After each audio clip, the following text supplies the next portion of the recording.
¿por qué buscas la aprobación de gente a la que tú no aprobarías? Es tan ridículo. Y hay un problema con esto, es que la gente habla con mucho miedo. Cuando tú intentas encajar y moldearte, a ver, no voy a decir esto, no sé qué, no sé cuánto, estás cometiendo un error garrafal que lleva a catástrofes humanas. La suma del silencio de la gente es lo que provoca la tiranía. Cuando la gente se acostumbra a hablar con miedo, lo que provoca es los problemas sociales más graves. Entonces, que la gente hable sin miedo. Tú puedes ser tan raro, tan tonto, tan loco de decir cualquier burrada, que igual que es imposible agradar a todo el mundo, es imposible desagradar a todo el mundo. Si tú hablas como tú quieres hablar, si tú te expresas como quieres expresarte, si tú tienes una filosofía sólida y la enuncias, vas a encontrar tu tribu, vas a encontrar gente que comulgue con tus ideas. Tenemos una brújula moral que es la conciencia, que nos dice, no hagas esto. Y esa conciencia es a la que tú tienes que responder, es la que te deja o no te deja dormir por las noches. Epicteto decía, cuando veo a alguien angustiado me pregunto, ¿qué querrá este? Porque si no quisiera algo de lo que no depende de él, no estaría angustiado. Entonces la preocupación es un síntoma de estar apegado a lo que no depende de ti. Pero antes que nada te invito a que te unas a nuestra comunidad de Zen Vibes para que puedas llevar una vida mucho más saludable, más equilibrada y más alineada con tus valores personales. Para ello lo único que tienes que hacer es suscribirte a nuestro canal y a la newsletter para que puedas conseguir hacer esos cambios que tanto necesitas en tu vida. Y ahora sí, arrancamos. Bienvenidos y bienvenidas a Zen Vibes. Hoy tenemos un episodio muy interesante. Tenemos con nosotros a Jonathan Israel. Él es experto en estoicismo y creo que va a ser un podcast cargado de valor. Bienvenido, vienes desde Málaga. Muchas gracias por venir. Muy bien, primero muchas gracias a ti, Noelia y Alejandro, por el espacio, y creo que la conversación de hoy va a salir muy productiva en cuanto a términos de estoicismo para la vida cotidiana. Sí, estoy segura de ello. Por eso voy a empezar muy al grano, si te parece bien. Perfecto. Vale, primero me voy a preguntarte qué es el estoicismo, ¿no? Para alguien que nunca ha escuchado la palabra estoicismo, ¿nos lo podrías explicar de forma sencilla sin que parezca filosofía antigua? Esta primera pregunta se me hace complicada porque justamente el fuerte del estoicismo es que es una filosofía antigua. ¿Eso qué significa? Que sus principios llevan vigentes más de 2000 años. Entonces ahora, básicamente, creo que hoy en la sociedad moderna se ha divorciado de Dios y está buscando en la filosofía un nuevo amante. ¿Qué significa esto?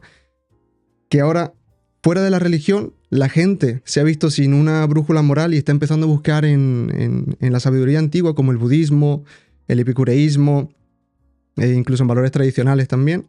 Y en ese lugar está el estoicismo. Entonces ya pasa a ser algo bastante famoso a día de hoy el estoicismo.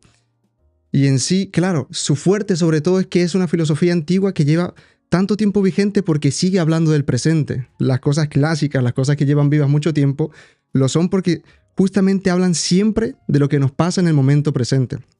Entonces, así, yo diría que el estoicismo a día de hoy sirve como una brújula moral, ya que no está Dios y Dios es el sujeto al que se le ata la moral, necesitamos sí o sí una perspectiva moral. ¿Por qué digo esto? Porque sin tú saber qué es correcto y qué es incorrecto, que eso es la moral, uno no tiene a dónde dirigir su vida, porque nosotros, en cuanto a seres humanos, siempre pretendemos ir a lo correcto, y si a ti te quitan lo correcto, no puedes dirigir tu vida. Entonces, Dios era ese sujeto moral que te ponía la moral absoluta. Desde que hemos quitado a Dios del mapa, la moral es relativa. Es la primera vez en todo el pensamiento humano que nos sentimos cómodos pensando que la verdad es relativa. Entonces tú, por ejemplo, dices, Noelia, yo creo que pegarle a una ancianita está mal. Y yo digo, bueno, para mí yo pego a una ancianita y me parece bien. ¿Una qué pego? Una ancianita. Pegarle a una ancianita. Pegar a una ancianita, perdón. Pegarle. Entonces tú piensas, oye, eso está muy mal. Pero yo digo, eso está bien. Y como no hay un sujeto moral por encima de nosotros, quitas a Dios y el siguiente agente moral es el hombre. Y ahora, la moralidad se reduce a lo que yo crea. Y eso es un problema. En cambio, el estoicismo entra ahora como las demás filosofías de vida porque tienen esa moral que nos guía a día de hoy. Sin Dios no hay moral y ahora el hombre busca otros medios por el que buscar su moralidad, el orden de lo correcto y lo incorrecto. Y creo que el estoicismo entra ahí. Me he enrollado mucho, pero no. Creo que esa es la respuesta. Es una brújula moral para el día de hoy. Es hacer lo correcto, escapar de lo incorrecto y allí en lo correcto está la felicidad.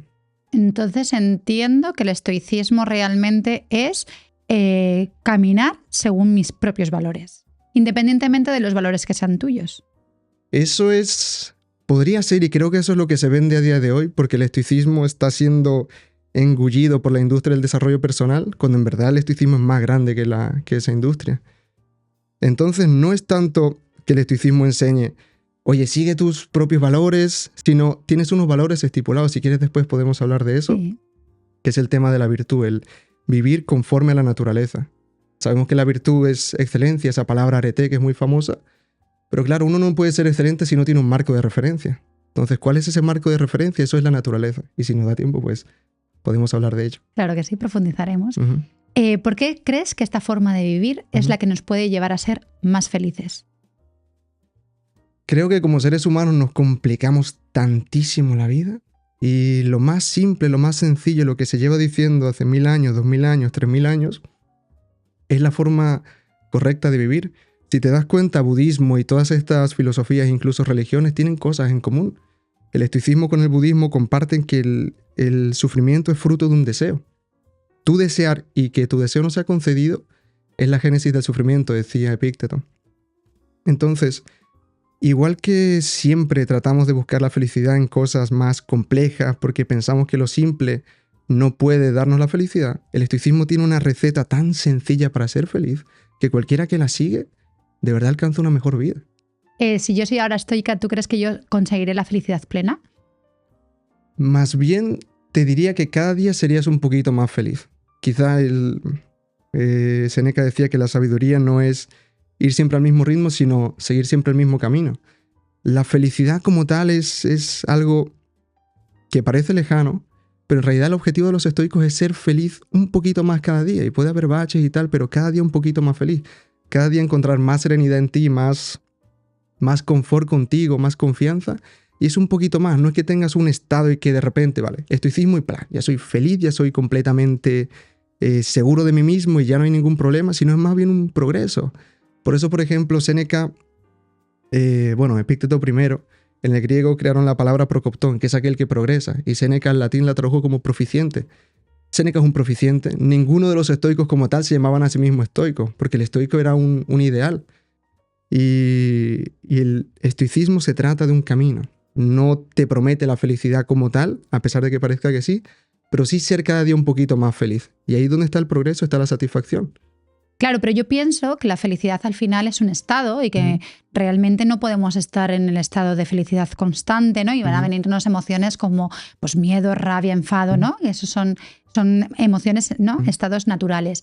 Entonces, muchas veces nos frustramos por cosas que están fuera de nuestro control. Entonces, ¿cómo podemos aceptar situaciones que están fuera de nuestro control y que no caigamos en la resignación? Aquí hay algo muy interesante y es que el estoicismo moderno tiene una cosa que se llama dicotomía del control, que fue presentada, es una obra buenísima para iniciarse en estoicismo, que es El arte de la buena vida de William Irving. Y este hombre proponía esa dicotomía del control.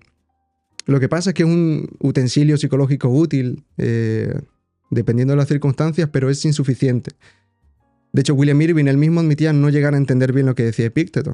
Entonces, para tú aceptar lo que no depende de ti, para tú ser imperturbable a lo que no depende de ti, primero tienes que conocer qué es lo que de verdad depende de ti. Entonces, en el primer capítulo del Manual de Vida de Epícteto, que a pesar de ser muy popular, se pasa muy por desapercibido lo que dice. Dice, de todo lo que existe, unas cosas dependen de nosotros y otras cosas no dependen de nosotros. Y justo después dice, dependen de nosotros el juicio, el impulso a la acción, el deseo y la aversión. Juicio, impulso a la acción y deseo, y la aversión va junto al deseo, son las tres potencias del alma, según los estoicos. Podemos decirle tres facultades de la mente. Y esos tres ejercicios de la mente es lo único que depende de nosotros. El estoicismo va, si tú dominas esos tres aspectos, que es lo único que depende de ti, eres invencible. Todo lo de fuera no te puede perturbar porque lo tuyo ya lo tienes asegurado. Y sí, cada disciplina de estas es un mundo aparte y tiene tantísima riqueza. Pero sí, diría que primero, si tú quieres ser imperturbable a las cosas que tú no puedes controlar, primero debes conocer bien qué sí controlas. Porque si no estás en el limbo, no sabes lo que no controlas, no sabes lo que controlas, estás jugando como en una cuerda floja. ¿Y cómo puedo llegar a controlar eso? Porque realmente me parece interesante lo que me estás comentando, pero creo que no es nada fácil también.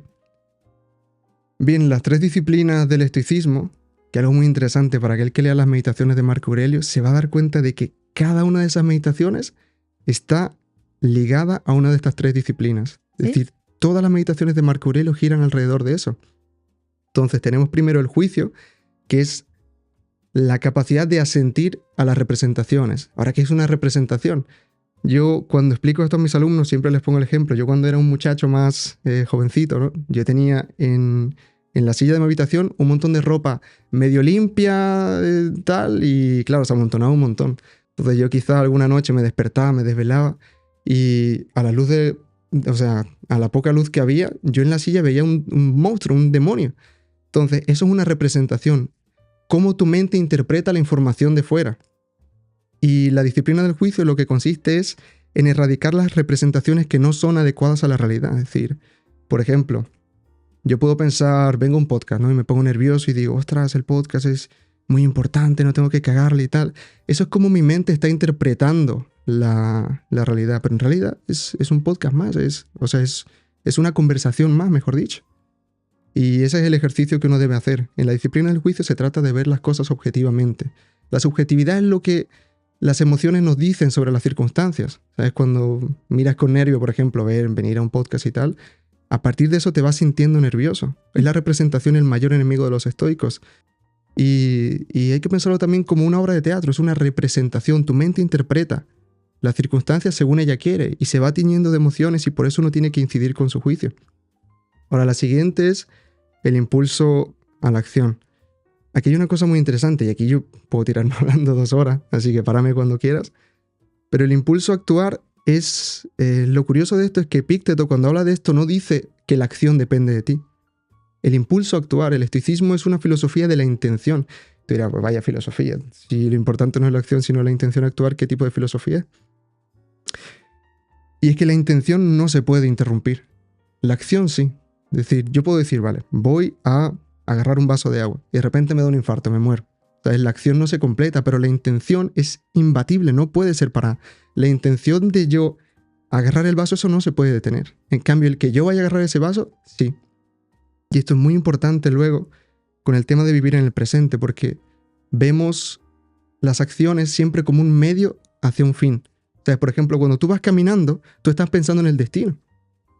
En cambio, no piensas en el mero acto de caminar. Entonces, el impulso a la acción viene básicamente a decir que tú tienes que actuar de acuerdo a eso, con una cláusula de reserva y al bien común, es decir, enfocado al bien común. Después nos podemos meter más en eso. Y por último, la tercera potencia del alma es el deseo. Eso es básicamente aceptar lo que te pongan encima y no rechazar nada de lo que no dependa de ti. Si tú deseas que llueva y no llueve, estás jodido.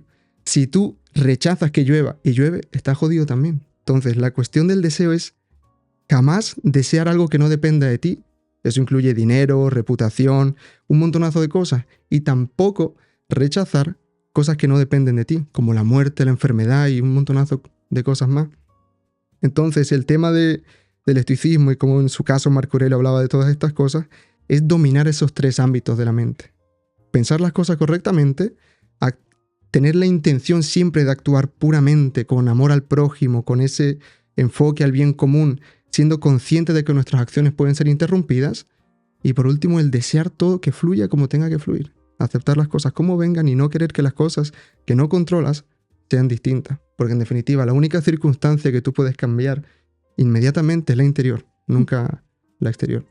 Wow, me ha encantado todo esto. Tiene tanto sentido en el fondo. O sea, a ver, por un lado, vamos a ir por partes. En el tema del juicio, me ha recordado un poco a cuando yo estudié meditación, ¿no? Que hablaban mucho sobre lo de que nada es real, todo está en nuestra mente, ¿no? Entonces yo creo que tiene que ver un poco con eso, porque al final es la representación que en ti se crea sobre una determinada historia que estás observando, ¿no? Por ejemplo. Sí. Entonces es muy interesante el hecho de saber a ciencia cierta, una forma de hablar, que realmente no hay nada real, ¿no? Que todo está producido dentro de ti. Puede ser algo así, ¿no? Entiendo. Sí, por supuesto. Por otro lado, lo del impulso a la acción me ha gustado mucho. Y de hecho hay una frase que decimos todos, que es lo importante era la intención, ¿no? Ahí está. No tanto la acción que se ha llevado a cabo, sino la intención inicial. Y es verdad que es una frase que nos pasa desapercibido totalmente, que lo tenemos como súper normalizada en nuestro vocabulario, y que nunca hemos llegado a descifrar realmente lo que viene a significar, ¿no? Entonces, qué interesante, incluso para mal, ¿no? Cuando algo se ha generado y dices, bueno, pero no ha pasado. Ya, pero la intención era esa, ¿no? Ujú. Entonces, tanto para bien como para mal, es importante también ver qué intención tiene Sí. cada ser humano, ¿no? Sí. Entonces, bueno, en este caso, en el caso del estoicismo, obviamente se viene a referir que la intención siempre sea amor, ¿no? Sí. Y de una forma positiva. Y por último, el tema del deseo. Claro, esto también lo trabajamos mucho. Ujú. Sí, sí. A mí me encanta la filosofía oriental también. Sí. Entonces, bueno, también se trabaja mucho en meditación, ¿no? El hecho de disfrutar de lo que tú tienes a tu alrededor, de tu momento presente, ¿no? Y no tanto el de estar en el deseo del futuro, que no sabes que es incierto, ¿no? O de lo que no sabes tú si vas a poder llegar a, ¿no? Que también es como inalcanzable. No sabemos si se va a alcanzar o no, totalmente, pero lo que tenemos claro en este momento presente es que es inalcanzable por el momento. Sí. Ahora no lo vas a tener, ¿no? Entonces es importante que el deseo siempre esté dentro, ¿no? de lo que para ti sí es alcanzable hoy por hoy, ¿no? ¿Algo Sí, así? sí. Lo he entendido a la perfección, Jonathan Tal Israel. cual, lo has clavado. Te puedo Experta llamar en Jonathan, ¿no? estoicismo también. Sí, claro. Ujú. O sea, lo he entendido, ¿no? Sí, lo has clavado. Vale. ¿Qué actitud deberemos tomar ante la vida en estos casos? Bien, creo que la respuesta más fácil es qué actitud no debes tomar frente a la vida, que es, creo que la mayor enfermedad que puedo ver en cuanto a actitud es el victimismo, es sentirte una víctima de la vida, sentirte una víctima de que tus padres no te han educado bien, de que el gobierno no te ayuda como tú quieres, sentirte una víctima de todo, de aquel que te ha traicionado. Cuando yo enseño estas cosas, suele ser un poco pedante en el sentido de que los estoicos siempre han sido muy criticados por sus opiniones acerca del sufrimiento. Por ejemplo, C.S. Lewis, cuando escribe su libro El problema del dolor, él quiere hacerlo anónimo porque hablar del sufrimiento como cosa general te tachan de pedante. Porque imagínate, tú tienes tus circunstancias y solo tú sabes cómo se siente, cómo es soportarlo. Entonces, si yo vengo a ti sin conocerte nada y te digo, mira, el sufrimiento es por esto y tú tienes que sobrellevarlo así, seguramente lo que quieras es pegarme un puñetazo en la cara, ¿sabes? Por malinterpretar cómo tú estás sobrellevando las cosas. Entonces, cuando por ejemplo te pasa algo grave, cuando... Bueno, no tengo miedo de decir las cosas claras. Es decir, cuando por ejemplo tú tienes un niño con una malformación y tú vas a tener que afrontar la vida con eso. Tú tienes dos caminos, a pesar de lo que te haya pasado, es muy duro. Tú tienes el camino de decir, odio la vida, no me merezco esto, es horrible sobrellevar esto, o apechugarlo y sacarlo para adelante. ¿Sabes? Es decir, o eliges el camino de la víctima o el otro, el de hacerte responsable de lo que te toca, te guste o no te guste. Entonces la enfermedad que más veo hoy es justamente eso, el rechazo, ¿no? El rechazo a la responsabilidad, el buscar culpables constantemente, el decir, mira, yo me voy a quedar quieto aquí, resignado, porque la vida no me trata como quiere y hasta que no me trate como yo quiero, yo no voy a empezar a vivir. Y así la gente posterga lo más importante que es vivir y vive en un estado de miseria que es producto de esa filosofía de victimismo, de me ha pasado esto y odio la vida y no me merezco esto y no quiero soportarlo. Pero es verdad que cuando nos pasan cosas malas, inevitablemente siempre tendemos a decir, ¿no? Todo lo negativo se nos pasa por la cabeza o lo vemos como una desgracia. Entonces, ¿cómo podemos aprender a no juzgar de forma tan rápida y dejar que la vida nos muestre realmente ese valor del que hablas? Cuando Viktor Frankl escribe este libro del hombre en busca del sentido, él presenta una idea muy chula que es ser capaz de separar el estímulo de la reacción y crear ahí un pequeño espacio. No se consigue de repente, se consigue con muchísimo entrenamiento. Entonces quizá uno está acostumbrado a percibir las circunstancias e inmediatamente generar una opinión mala sobre ello. Yo justamente ayer, que venía aquí, perdí el AVE por una cosa que no dependía de mí. El autobús se retrasó 1 hora y media y llegué tarde, no podía llegar al AVE. Entonces lo primero que pensé es qué pedazo de marrón. Es decir, voy a tener que desembolsar 120 pavos más.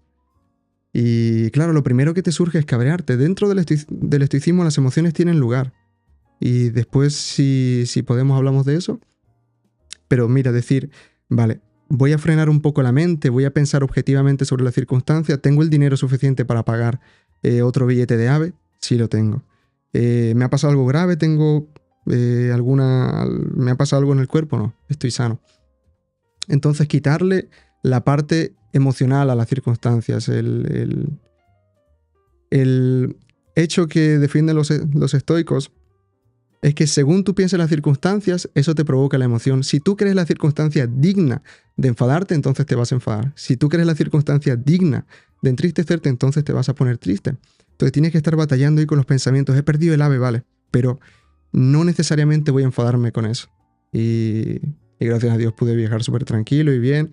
Me molestó un montón tener que desembolsar ahí 120 pavos por una cosa que no dependía de mí, pero estoy aquí, estoy bien y no dejé que esas representaciones me arrastrasen a mí y pensar, joder, qué mierda, qué asco. Esas son representaciones, esos son pensamientos que inciden en la mente. Bueno, y puede venirte esa emoción de repente, ¿no? Quiero decir, también son emociones naturales que obviamente llegan y también las miramos con, pues eso, con cariño, de decir, bueno, vale, estoy cabreada, estoy decepcionada, ¿no? O lo que sea. Y lo importante yo creo que es hacer el clic, lo que estás hablando ahora, ¿no? Es decir, vale, puedo dejar o bien que me arrastre y estar en el papel victimista, o bien puedo responsabilizarme de esta acción, ¿no? Y empezar a tomar cartas en el asunto. Sí. Quizá a lo mejor, no sé lo que opinas, ¿no? Como experto en estoicismo, pero a lo mejor quizás sí permitirte también escuchar esa emoción de rabia o no.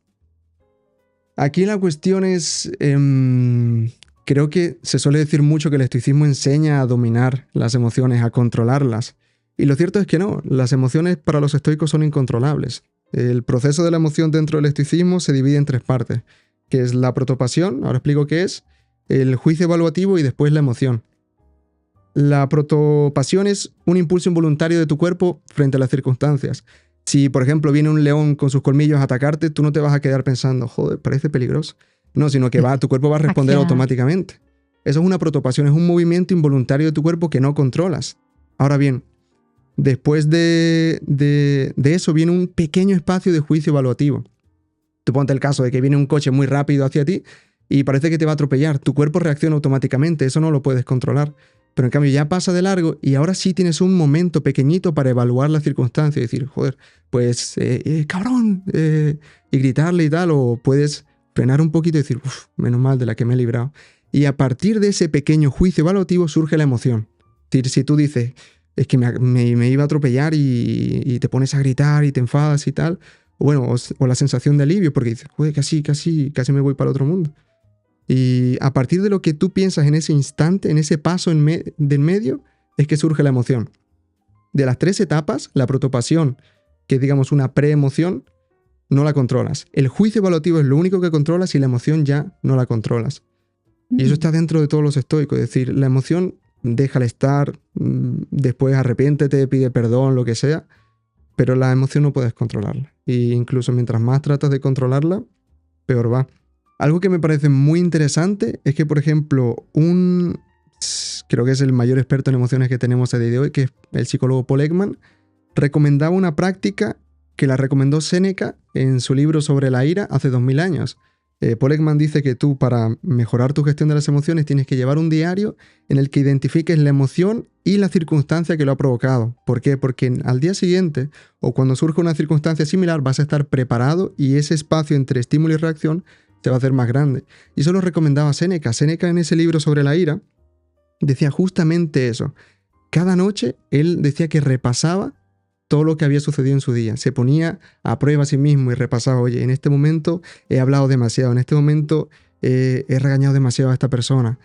Y con esto lo que consigues es justamente eso, evaluar la circunstancia, grabártela en la mente y al día siguiente estás más preparado para no responder igual, para que la emoción no te arrebate y que ese pequeño espacio entre estímulo y reacción sea más grande. Por partes también, que es que me encanta todos estos temas y al final quiero responder bien. Esto último que has comentado me recuerda mucho a un ejercicio que yo realizo en mis sesiones que se llama registro de emociones, ¿no? Que es un poco evaluar las situaciones que te han generado esa determinada emoción. O sea, aquí fíjate Que esto ya lo decía Séneca, y mira, y este dato no lo sabía, así que fenomenal. Y me parece muy interesante porque lo que trabajamos también mucho, y creo que tiene algo que ver con lo que acabas de comentar, es el tema del agradecimiento, ¿no? Ese momento en el que tú ves que no te atropella el coche y en lugar de coger y cabrearte y insultar a la persona que lleva el coche, etcétera, etcétera, o sea, como que agradeces que no te haya pasado nada, ¿no? Entonces, ¿tú crees que realmente todas las situaciones son revertibles? Quiero decirte, en cuanto a la perspectiva que tú tienes de cada situación. ¿Te refieres a que si puedo cambiar mi perspectiva sobre cualquier situación? Sí, es decir, si cualquier situación que nos llegue, la podemos, esa emoción que a lo mejor nos genera inicialmente, la podemos cambiar a agradecimiento, por ejemplo. Te he puesto una pregunta difícil, Es complicado, ¿eh? Según el estoicismo, sí puedes cambiar tu perspectiva respecto a todo, absolutamente todo, porque las circunstancias no tienen nada que ver contigo, ¿me entiendes? A las circunstancias le da igual tus emociones. Entonces, en la medida que tú pienses lo mismo, o sea, que en tu mente pienses las circunstancias que son tal como son, sin subjetividad, sin emociones, entonces puedes revertir cualquier circunstancia, absolutamente todas. Y, por ejemplo, Epicteto era un profesorazo, a mí me encanta. Es un cabrón en el sentido de que era muy duro, era muy tajante con sus alumnos. Por ejemplo, un alumno suyo se quejaba y decía, es que me van a degollar a mí, me van a cortar el cuello. Y le respondía Epicteto, ¿y qué quieres? ¿Que nos degollen a todos para que tú encuentres consuelo? Era un hombre muy, muy duro. Y una de las cosas que ponía de ejemplo él respecto a estas representaciones y hacer objetivas las cosas, él decía, un alumno le decía, oye, se ha hundido su nave. ¿Y qué ha pasado con eso? Le preguntaba el alumno Epicteto. Y Epicteto decía, que se ha hundido la nave. Nada más. Y le decía el alumno, ¿y nada más? Y Epicteto decía, nada más. A ese lo han metido en la cárcel. ¿Qué ha pasado con ese? Y decía Epicteto, que le han metido en la cárcel. Nada más. Le preguntaban de nuevo, ¿nada más? Nada más. Incluso decía, a ese se le ha muerto el hijo. Y Epicteto decía, o sea, a ese se le ha muerto el hijo. Nada más. El momento que tú añades un y, a ese lo han metido en la cárcel y eso es malo. En ese momento ya te estás dejando llevar por tu propia perspectiva, por la subjetividad. Porque el tema del bien y el mal para los estoicos es muy importante, es el tema de los indiferentes. Solo hay un bien que es el bien moral y solo hay un mal que es el mal moral. ¿Qué significa esto? Básicamente, con respecto a todo lo que no depende de nosotros, que hemos visto que son esos tres ámbitos de la mente, todo es indiferente y eso es muy importante. Porque si, por ejemplo, tú consideras el dinero un bien, cuando no lo tengas vas a sufrir. Y lo mismo si lo consideras un mal, ¿no? Por poner un ejemplo. Si lo tienes vas a sufrir. Entonces todo lo que tú llames bien y mal viene con un riesgo incluido, con el riesgo de poner en peligro tu bienestar. Entonces el tema de los indiferentes en este caso es muy importante. Entonces lo que iba a decir del bien moral y el mal moral, eso es lo único importante para los estoicos. ¿Tú piensas, un pobre es mejor persona que un rico? No. ¿Un rico es mejor persona que un pobre? No. Entonces lo que no te haga mejor persona es indiferente. O sea, igual con la circunstancia, ¿acaso un enfermo es mejor persona que un sano? No tiene nada que ver. Entonces los estoicos decían, lo único que es bueno es aquello que me hace bueno a mí. Y eso es lo que depende de mí. Todo lo demás es indiferente. Y el mal moral son los errores que yo cometa con lo que depende de mí. A la enfermedad no le llamo mal porque si caigo en la enfermedad, será un mal. Y eso es muy importante en el tema de los indiferentes. Yo, por ejemplo, cuando leo a Séneca, yo me siento instruido por él porque quiero escuchar sus consejos. Pero el estoico no va a ir, por ejemplo, a un desconocido que se le ha muerto un hijo y empezar a hablarle de cómo superar esa muerte. No tiene sentido, es hasta vergonzoso. Por eso digo que al estoicismo siempre se le ha tachado de pedante, de hablar mucho sobre el sufrimiento ajeno y tal. Pero es porque siempre hablaban a quien debían hablar. Los alumnos de Epicteto eran alumnos de Epicteto, tenían conocimiento de estoicismo. Pero los estoicos no iban por las calles a predicar como por ejemplo lo hacían los cínicos que decían tú esto lo haces mal y no sé qué y no sé cuánto. Los estoicos hablaban siempre, siempre, siempre a la gente que estaba dispuesta a escuchar. Entonces, con el tema del agradecimiento, es cierto que se puede revertir cualquier circunstancia y tú verla objetivamente y ahí recuperar la calma. Y respecto al agradecimiento, es difícil dar gracias por todo. De hecho, creo que es imposible porque hay cosas que no se agradecen. Pero lo que los estoicos sí agradecían de mano de los dioses, porque ellos creían en la divinidad, es tener la capacidad, las facultades de superar o soportar cualquier cosa. Por ejemplo, hay una cosa que me encanta de Epicteto que decía: si se te caen los mocos, ¿qué vas a hacer? ¿Quejarte a los dioses y pedirte que te quiten los mocos? No, los dioses te han dado manos para que te quiten los mocos. Entonces tú sufres, te han echado del trabajo, tú tienes la capacidad, la facultad de la paciencia, de la diligencia, de la atención, la capacidad de buscar un nuevo empleo, de no desistir. Tú tienes todas las facultades en tu poder para soportar o superar cualquier circunstancia. Y eso es importantísimo, porque nosotros perdemos mucho tiempo en quejarnos, en pensar en lo que ha pasado en vez de buscar en nosotros las facultades que tenemos para superar la adversidad. Nos enfocamos más en la adversidad que en cómo superarla. Nos enfocamos más en el obstáculo que en cómo superarlo. Es perder tiempo y tranquilidad. Tienes toda la razón. Creo que en el caso del agradecimiento es como una parte muy positiva de que los seres humanos seamos capaces de agradecer todo lo bueno que tenemos. No significa que tengamos que agradecer también lo malo, pero a lo mejor lo malo, permitirnos escuchar para poder aprender de ello y que a la vez traigamos nuevas oportunidades o toma de decisiones que nos empujen también a generar nuevas cosas por las que agradecer también, Sí. ¿no? Entonces realmente el tema del agradecimiento yo creo que va más por ahí, ¿no? De decir, bueno, agradezco todo porque a lo mejor no tengo un buen trabajo, pero sí que tengo salud, tengo familia, tengo, yo qué sé, cualquier cosa, ¿no? O a lo mejor no tengo una pareja, que mucha gente quiere formar una familia y no puedo formar una familia, pero tengo amigos, tengo otra familia, como son mis padres, sanos, trabajo, ¿no? Entonces quiero decir, al final, ¿se puede revertir? No, quizá mejor llegar a la aceptación y a la utilización de nuestras facultades para aceptar esas situaciones, ¿no? Y ya con eso comenzaremos a caminar de otras maneras, ¿no? Sí, Voy entendiendo esto del estoicismo, ¿eh? Me está lo vas gustando. pillando perfecto. Hay un hábito que me encantaría compartir porque lo utilicé durante mucho tiempo, que para sentirse más agradecido, lo que decía Séneca es que debes morir cada día. Los estoicos, hay que pensar en esto, porque los estoicos les daba igual vivir un día más que vivir 1000 años. ¿Por qué? Porque la virtud, que es el único bien para los estoicos, porque hemos dicho que el dinero no es un bien, es un indiferente, la enfermedad no es un mal, es un indiferente. El único bien de los estoicos es la virtud, y la virtud es completa. A esa felicidad que acompaña a la virtud no le puedes añadir más. La virtud es su recompensa en sí. Entonces, da completamente igual si tú tienes la virtud, que mueras hoy o que mueras dentro de 1000 años. Entonces, esa es la cuestión. Entonces, Séneca lo que recomendaba era morir cada día. Es decir, tú llegabas a la noche, decías, vale, he recorrido el camino que me tocaba por recorrer, yo estoy dispuesto esta noche a morir. ¿Qué pasa con eso?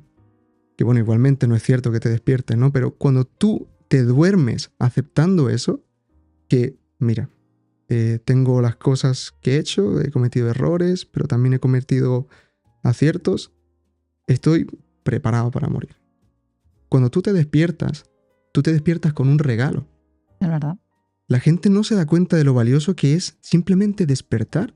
Había un vídeo que se hizo viral hace mucho tiempo de un muchacho que decía, te doy 1 millón de euros, te doy 10 millones de euros, pero mañana no puedes despertar. ¿Los tomarías? No. Entonces te das cuenta de lo valioso que es simplemente despertar. Y yo que sé, a mí también me pasa muchas veces, joder, otro día más y de vuelta a la rutina y joder, estoy cansado, he dormido mal, no sé qué. Pero en realidad es un regalo vivir un día más. Y Séneca decía eso, tú prepárate para morir cada noche, que en la mañana tú vas a despertar agradecido. Entonces eso, también en el tema del agradecimiento, fíjate, nadie puede ser feliz siendo desagradecido con lo que tiene. El agradecimiento es una necesidad de la felicidad. Entonces hay que agradecerlo todo. Y respecto a las cosas, puedes agradecer. A ti te agradezco, a Jandro también, la oportunidad, el espacio de estar aquí, ¿no? A la audiencia también por escuchar, por prestar atención. Pero claro, hay cosas que no puedes agradecérselas a una persona. Por ejemplo, un atardecer. Y nos embriaga un sentimiento de agradecimiento a lo desconocido. ¿Sabes? Algo que no podemos ver, que no podemos tocar. Entonces hay que ser muy agradecido. Llámale la vida, llámale universo, llámale como tú quieras, pero siéntete agradecido también por las cosas que ninguna persona te puede proporcionar. Un amanecer,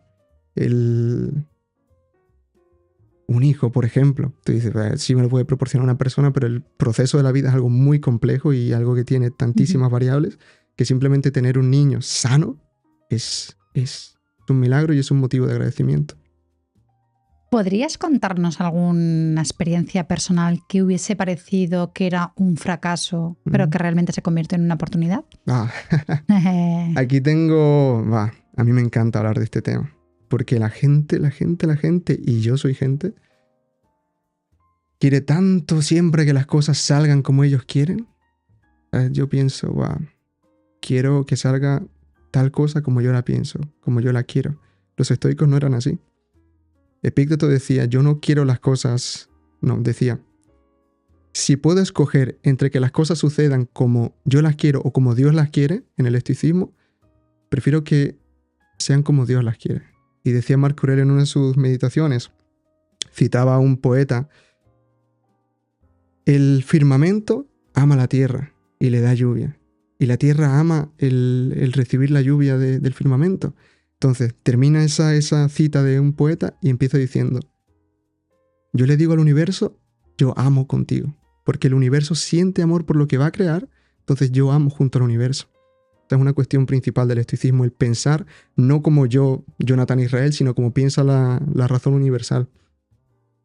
Entonces, aquí me gusta contar mucho la historia de Job en la Biblia porque me parece fascinante. Job es un hombre muy bueno, es impoluto, no ha cometido nada malo, no ha hecho nada malo. Sin embargo, Dios, por cuestión de que Satanás dice, oye, prueba a este hombre porque solo te alaba, solo te adora porque le va bien. Pero si tú le quitas las cosas, no te va a alabar. Entonces Dios dice, trato hecho. Entonces Job de repente tenía muchísimo ganado, una historia muy antigua, tenía muchísimo ganado, tenía hijos, tenía infinidad de cosas y de repente se ve arrebatado de todo. Y Job dice, desnudo vine al mundo y desnudo me iré. Bendito sea el nombre de Jehová. Yo cuando lo leí por primera era... Porque la Biblia tiene libros de sabiduría que tiene cosas, por supuesto, religiosas y tal, que quizá no es para todo el mundo, pero a todo el mundo le recomiendo esos libros de sabiduría. Si te gusta la filosofía, desarrollo personal, el libro de Job, Proverbios y Eclesiastes de la Biblia son bombas atómicas para la mente. Entonces lo que sucede con Job es que primero no se queja, primero está de luto por haber perdido a su familia, por haber perdido todo lo que tenía, y de repente ya empieza a quejarse delante de Dios. ¿Por qué me has hecho esto si yo no he pecado? Era puro delante, no sé qué. Empieza a quejarse y quejarse y quejarse hasta que Dios intercede en forma de tormenta baja y no le dice a Job cómo ha sucedido o por qué ha sucedido eso. Simplemente lo que hace Dios es mostrarle cada detalle del funcionamiento de la vida a Job. Y Job lo que hace es llevarse las manos a la boca con los ojos llorosos y decir, he pecado contra ti, porque yo no conozco la concatenación de todos los sucesos, yo no conozco los detalles. Entonces, cuando uno pretende y quiere con todas sus fuerzas que las cosas sucedan como esa misma persona quiere, está pecando de ser soberbio. Y eso es un error. Entonces, en mi vida he tenido muchísimos fracasos que después han salido bien. He tenido muchísimas cosas bien que después han terminado en fracaso, porque eso es lo que nos sucede. Es decir, queremos que las cosas salgan como nosotros queremos sin pensar en el resto de todas las cosas. Y eso es un error.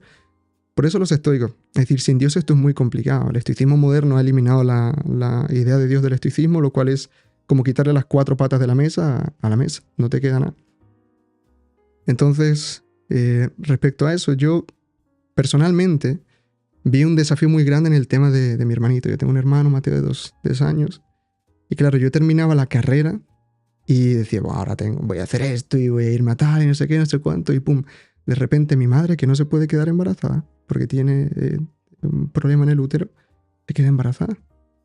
Y mi madre ya es una mujer, fíjate, yo tengo 24 años, le saco 22 años a mi hermano, mi madre es mayor. No tan mayor, ¿no? Pero es... Eso te iba a decir, ¿eh? Es mayor y la situación es esa. Es decir, mi vida dio un vuelco y al principio, claro, lo rechazaba. Pero no iba a dejar a mi familia tirada en ningún momento. Y ha terminado por ser... El hecho de criar a mi hermanito en lo posible ha sido una de las experiencias más bonitas. Y eso nos pasa y eso quiero que recuerde a la gente que tú has llamado algo bueno a muchísimas cosas que han terminado en golpes duros. A lo que parecían caricias de la vida terminaron por ser golpes duros. Y a lo que parecían golpes terminaron por ser regalos de la vida. Entonces, ten paciencia, admite que eres poco inteligente en el sentido de que tú no tienes la sabiduría universal para saber que si yo hago tal cosa no voy a afectarte a ti, no voy a afectar a Jandro, no voy a afectar al resto de personas. Si tú piensas solo en ti, por supuesto, es admisible que pienses así, pero vas a pagar las consecuencias de eso.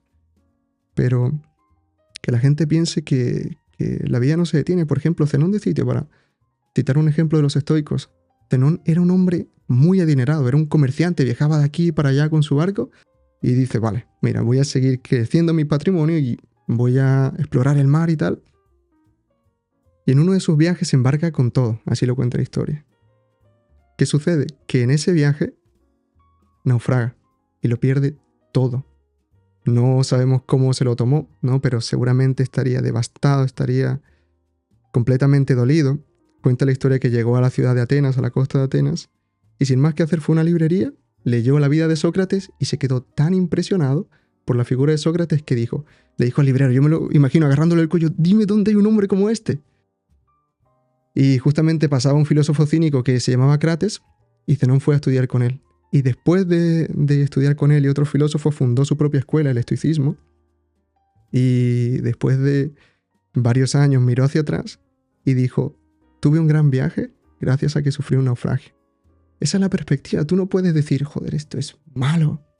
Esto es lo peor porque no sabes qué viene después. Muy interesante. Esto es un poco también, bajado un poco a tierra actual, lo que estamos hablando en un montón de medios sobre las crisis existenciales, ¿no? Que yo soy de las que piensa que al final tenemos que atravesarlas y no todo el mundo consigue atravesarlas y no todo el mundo consigue adquirir una experiencia, una sabiduría a través de esa crisis, pero creo que las personas que sí que ponemos conciencia, en general, aprendemos y salimos más reforzados, ¿no? Que esto es lo que le pasó a Zenón, ¿no? Que al final es como, lo tenía todo, lo perdí todo, ese viaje seguramente le dejase devastado, como has dicho, pero aprendió de esa experiencia de, esto es un poco como lo que has hablado antes, ¿no? De responsabilizarme y tomar acción para que la historia vuelva a reconectar, ¿no? Pues eso, con sus inquietudes o con sus propósitos, ¿no? Que lo consiguió gracias a responsabilizarse y tomar acción. Y bueno, ya los juicios que hizo ya no lo sabemos, pero, pero bueno. ¿Y cómo en el día a día podemos llegar a actuar con calma cuando a lo mejor las circunstancias nos incitan a reaccionar mal? Bien, ahora respondo a eso, pero quería comentar algo de lo anterior, es que la gente se queda en el por qué. ¿Por qué ha sucedido esto? ¿Por qué? En vez de buscarle el propósito, el para qué. Cuando tú cambias eso, cambia todo. Es decir, cuando dejas de magullarte con el por qué a mí, por qué esto y no sé qué y no sé cuánto, eso es quedarte en el problema. Como si piensas en el para qué, aunque parezca imposible, algo vas a poder sacar. Entonces, ahora respecto a lo otro, ¿cómo mantener la calma en un mundo que no controlas, ¿no?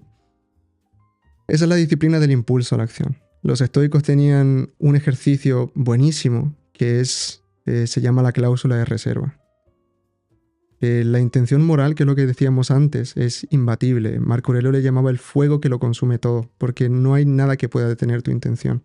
Tus acciones sí. Tú puedes decir, mira, hoy voy a jugar un partido de fútbol, voy a marcar un hat-trick, voy a marcar 3 goles.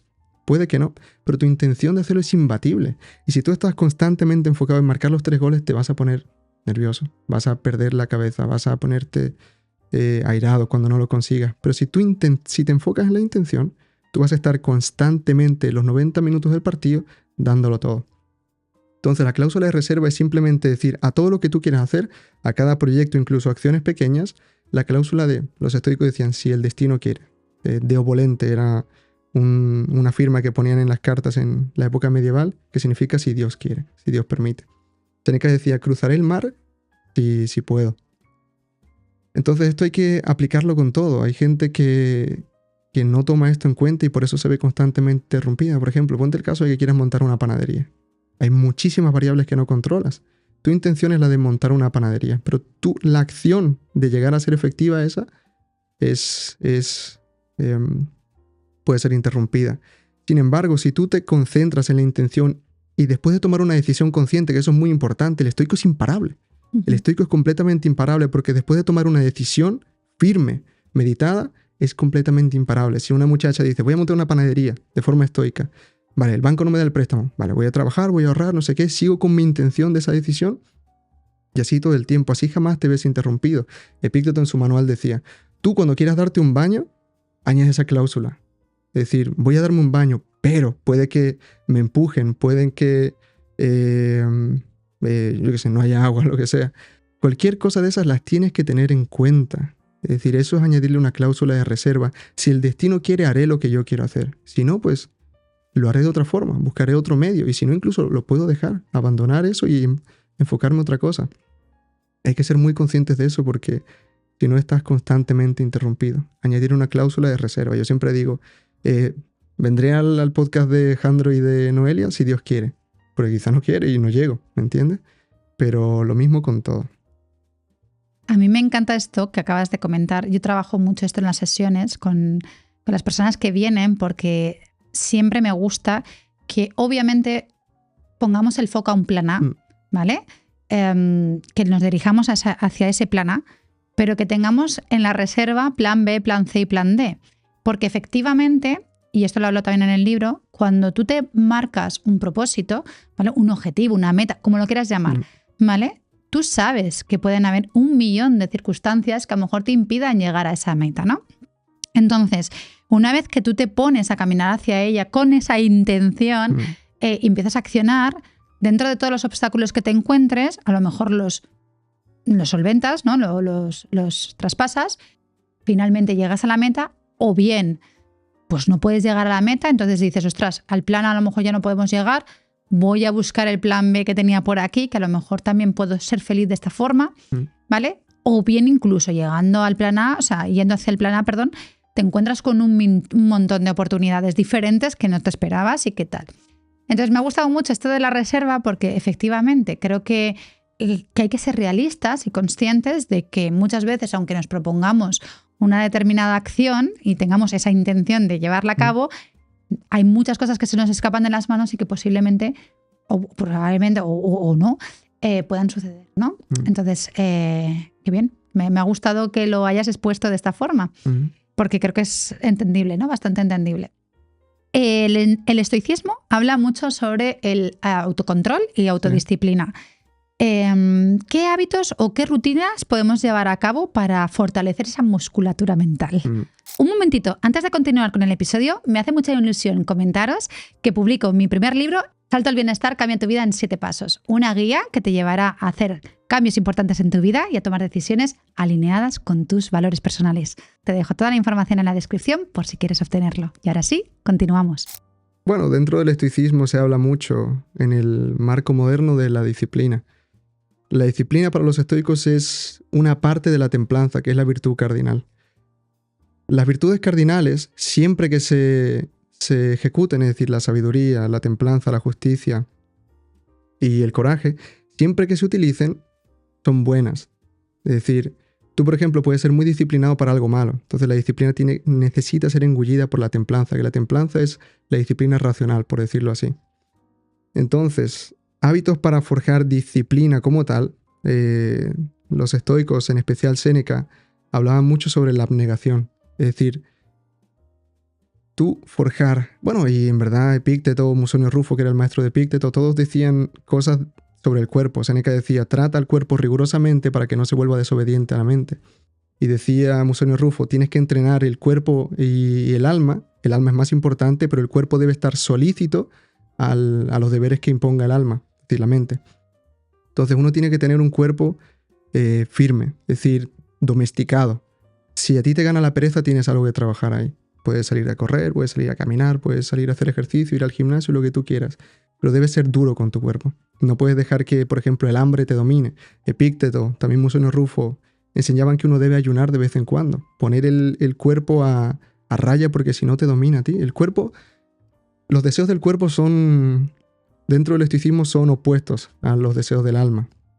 No digo mente porque aquí es complicado distinguir alma de mente, porque para los estoicos la palabra que utilizaban era psique, que es una palabra que no tenemos símil en español. Psique. La psique.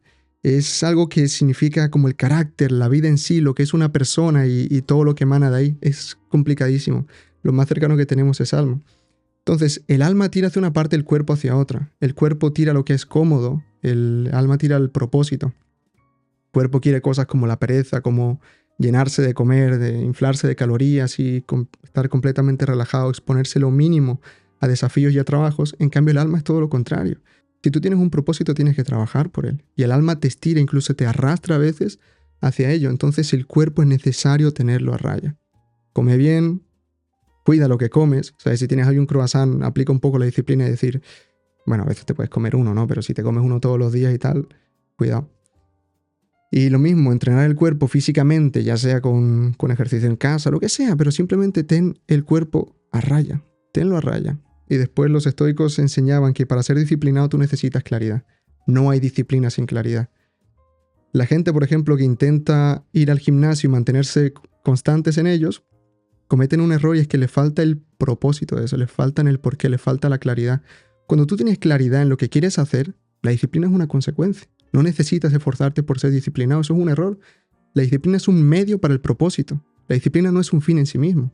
Mucha gente se esfuerza en ser disciplinado, Ese es el camino peor para ser disciplinado.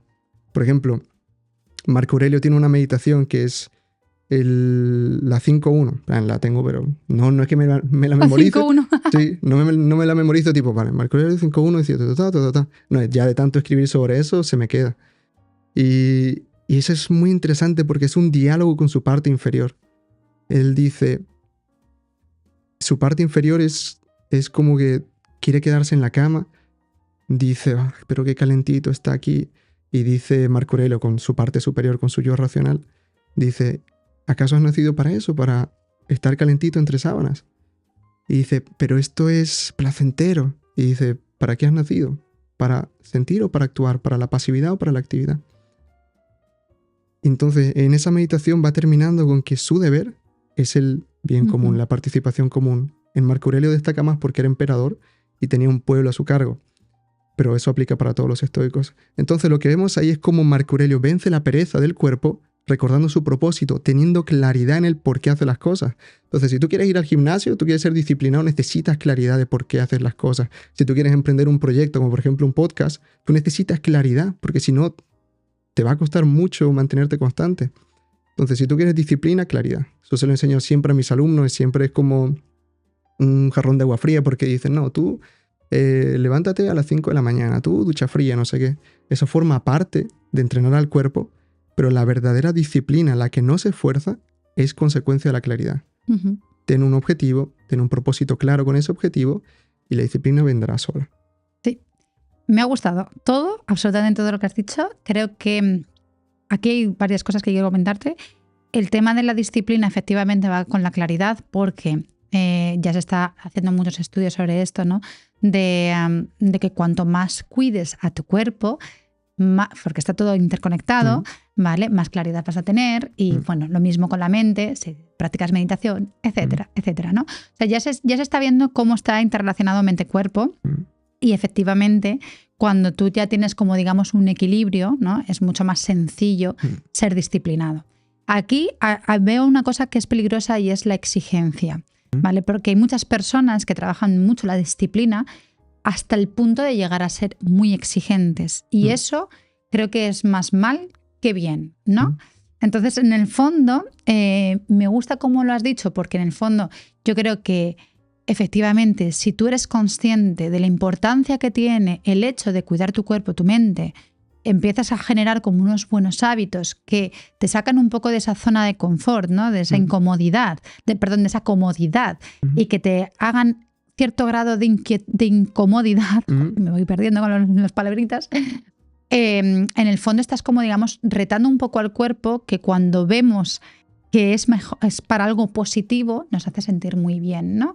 Y todo ese cúmulo de acciones y hábitos, rutinas positivas, que sabemos que son positivos, quiero decir, para el cuerpo y la mente, nos va a llevar a una disciplina constante de una forma muchísimo menos difícil, ¿no? Sí. Uy, me he enrollado un poco. Estoy empezando a ser un poco estoica, también sí, te lo digo. Ya te contagié lo de enrollarme. ¿Vale? Esto de la filosofía me gustó mucho en el instituto. Interesantísimo. Y creo que es verdad que leía mucho en aquel entonces de filosofía, pero bueno, algo se me ha quedado. Bueno, ¿por qué es tan importante vivir el presente? Que esto lo hemos hablado antes, hemos hecho una pincelada. ¿Por qué es tan importante vivir el presente? En el presente se reúne toda la vida del cosmos. para los estoicos. El presente es el único momento en el que puedes vivir. Entonces, si no vives en el presente, en el sentido de vivir, no simplemente existir, si tú no vives en el presente no estás viviendo, simplemente estás existiendo, estás respirando como un sujeto pasivo. Entonces, la importancia de vivir en el presente era clave para los estoicos. Marco Aurelio decía, circunscríbete al presente en una de sus meditaciones. Y los errores que cometemos aquí es justamente eso. El tiempo se divide en tres partes, que es el pasado, el presente y el futuro. El presente, mientras que lo hablamos, ya va desapareciendo y se va haciendo pasado. El futuro es incierto. El pasado y el futuro son cosas que no puedes cambiar. Y dices, joder, el futuro sí que lo puedo cambiar. Ahora mismo, el futuro es futuro. Tú lo único que tienes es el presente y es lo único que puedes cambiar. Mucha gente hace planes y dice, yo voy a emprender tales proyectos, yo voy a irme de viaje a no sé qué y voy a empezar no sé cuánto, no sé cuánto, no sé cuánto. Seneca decía, qué estúpido es eso cuando ni siquiera tienes prometido el mañana. No tienes garantizado el mañana y tú te estás proponiendo cosas de aquí a 5 o 10 años.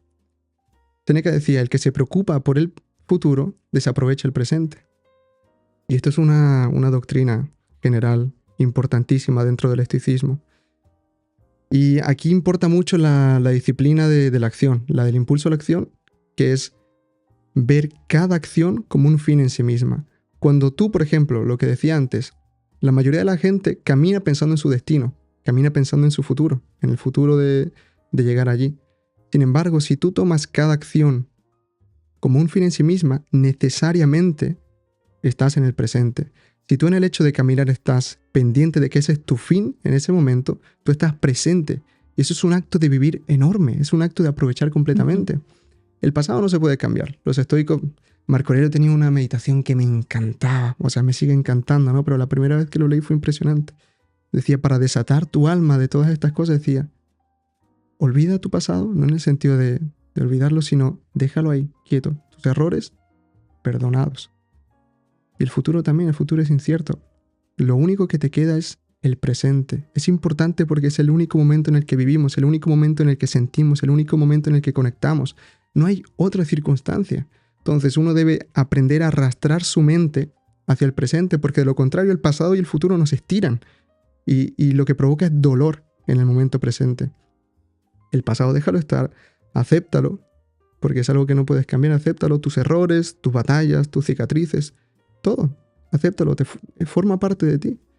Una cosa que yo enseñaba mucho era la historia de Lot, otra vez otra historia de la Biblia, porque la Biblia está llena de historias buenísimas.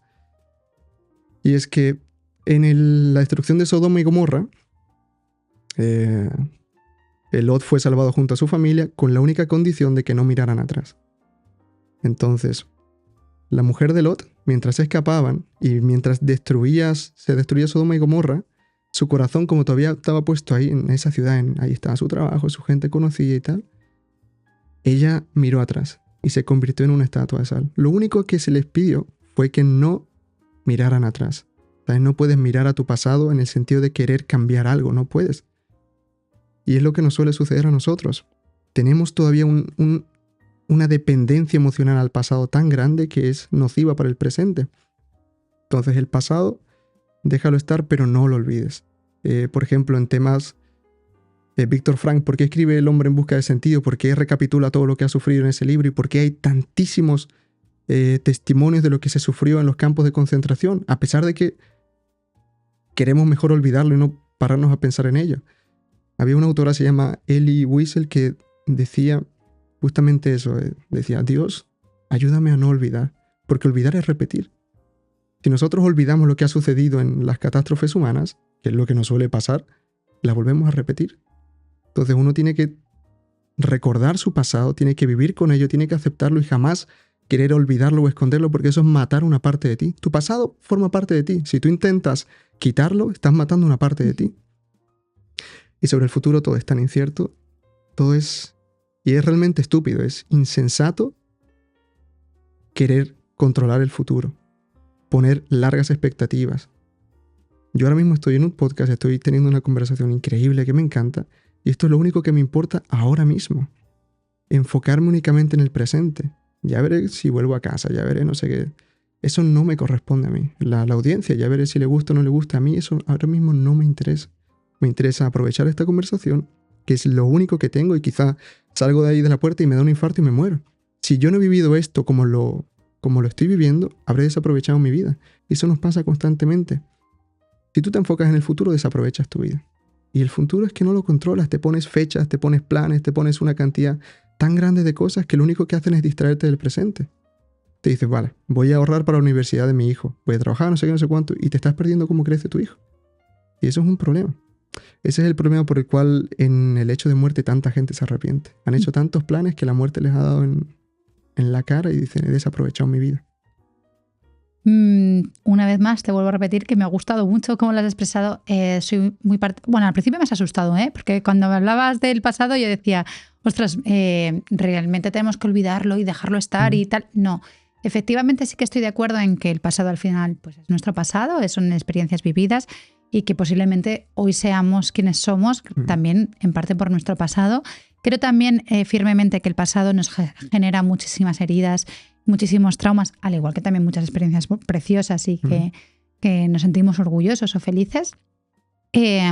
Pero es cierto que debemos un poco en ese sentido, desde el presente, trabajar nuestras heridas, nuestros traumas, para estar más felices en nuestro presente, ¿vale? Pero no recrearnos en el pasado, es decir, no vivir por y para el pasado, que eso es lo que tendemos mucho, ¿no? También ahí entraría un poco el papel del victimismo, ¿no? Hay muchas personas que no trabajan con su pasado y que están R con qué desgraciada he sido, ¿no? Y porque se murieron mis padres o porque mis padres se separaron o porque, yo qué sé, miles de desgracias que pueden haber sucedido en el pasado, ¿vale? Y luego, por otro lado, me ha gustado cómo has expresado el tema del futuro, ¿no? De que al final tú no tienes el control hacia el futuro. Eso sí que porque el pasado aún tenemos experiencias vividas, pero es que en el futuro directamente no tenemos ni idea. Es lo que tú dices, a lo mejor salimos por la puerta y se acabó la historia. Entonces, la importancia del presente. No sé si podrías darnos algunos ejercicios sencillitos para comenzar a vivir más presentes dentro incluso del estrés que tenemos diariamente, que no es poco. Deja el móvil. Bueno, es el consejo más grande que puedo dar. Eso te lo has sacado de la newsletter, de ayer. Tal cual. El móvil es un generador de ansiedad. Te mantiene hiperconectado a tantísimas cosas. Yo por eso dejé las redes sociales. Yo en mi móvil no tenía ninguna red social, pero aún así mi mente estaba puesta en esas cosas. Entonces yo tenía todo el contenido programado en Instagram y aún así en mi mente todavía estaba como en memoria RAM, en proceso, tal, y cuántos me gusta tendrá ahí, comentarios y tal. El móvil es un generador de ansiedad porque te mantiene conectado a tantísimas cosas. Y yo, por ejemplo, tengo una regla que es que yo no miro cosas de trabajo hasta que no pueda hacer algo con ellas. O si no, yo me paso el día mirando el Gmail a ver si ha entrado una venta, a ver si ha entrado un mensaje, lo que sea. Y no estoy presente. Entonces, el móvil diría por lo menos un día de ayuno a la semana, lo que yo me pongo. Yo tengo otro móvil, más viejito, ¿no? En el que cambio la tarjeta del mío normal del día a día y ese lo tengo solo para llamar. Y tengo solo 4 contactos para mis seres queridos. Y después nada, ese día es completamente de tranquilidad. Necesitamos, para vivir más en el presente, desacelerar la vida. Desacelerarla porque sale a caminar 1 hora, 2 horas, lo que sea, sale a caminar sin distracciones. Elimina las distracciones, elimina el ruido, quítate la tele, lo que haga falta. Todas esas cosas están diseñadas para robarnos la atención. Las redes sociales, es que la gente no piensa que se invierten decenas de millones cada año en ver cómo te pueden robar más la atención. Y la atención es necesaria para vivir en el presente. Tú te haces dueño de tu atención, es decir, dejas de depender de las redes sociales, dejas de, en cada tiempo muerto, checar el móvil a ver qué sucede. Tú dejas todo eso y te haces dueño de tu atención. Eso es lo más importante para vivir en el presente. Mucha gente, bueno, uno de mis lemas en cuanto a mi tipo de estoicismo es yo soy muy teórico. Y digo, parece un problema, ¿no? Porque la gente está muy enfocada en lo práctico y tal. Pero si la gente llega a entender de verdad las cosas que decían los estoicos, eso pasa a ser su segunda naturaleza. Si tú bueno, Séneca no tenía ningún plan de 21 días para vencer la ansiedad, ¿entiendes? Tenía tratados, tenía ensayos, porque tu mente, cuando expande su entendimiento, es que modela la vida. Si tú aplicas sin entender, te estás pegando un tiro en el pie, vaya. Si tu práctica no se sostiene con teoría, tu práctica va a fallar. Entonces, con estas cosas, digo, la atención tal, no digo cosas tan prácticas, sino lo que considero más importante. Tú deshazte de las distracciones, lee libros, mira películas, que también tú dices, joder, mira películas. Pero es que el tiempo de atención que tenemos es tan corto ahora con el TikTok y esas cosas, que una película de 2 horas es casi imposible de ver para muchísima gente. Y eso es un problema grave. Y ya no te digo leer. Leer es revolucionario a día de hoy. Entonces eso, trabaja tu atención. Puede ser con meditaciones, respirando, escribiendo, lo que sea. Tú trabaja todo lo que puedas para limitar las distracciones y recuperar tu atención. Cuando te vuelvas a hacer dueño de tu atención, que mucha gente dirá, no, yo manejo mi atención como yo quiera. No. Hay que trabajar en ello. Entonces diría eso. Atención es igual a vivir en el presente. Sí. Te voy a contar que ayer Jandro, que fue a hacer una revisión al médico, en lugar de llevarse el móvil, se llevó un libro. ¿Y sabes lo que le dijo el doctor? Sí. Pasó un doctor, que no era el suyo, no creo.